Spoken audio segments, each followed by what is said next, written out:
So what is that misconception, you think businesses have, and you wish they understood it better?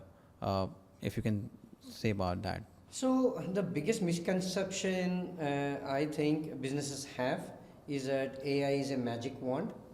AI can do everything, which it is not, and which it should not be.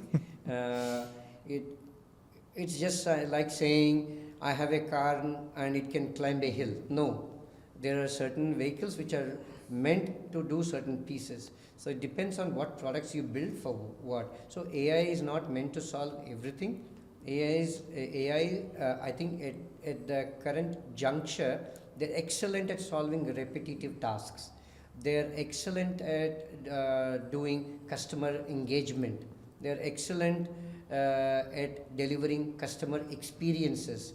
They are excellent at personalizations. So if you're looking at these aspects, fantastic.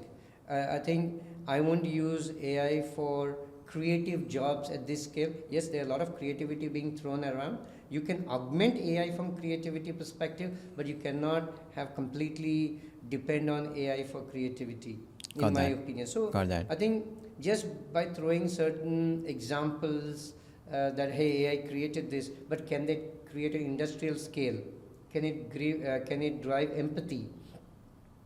Wherever you need empathy and emotional, AI is not the one that can deal with it. It can deal with repetitive tasks, FAQs, updates, those kind of experiences is what AI is good at. But wherever you need human intervention to drive that emotional intelligence and empathy, I think humans should be leveraged. Got it.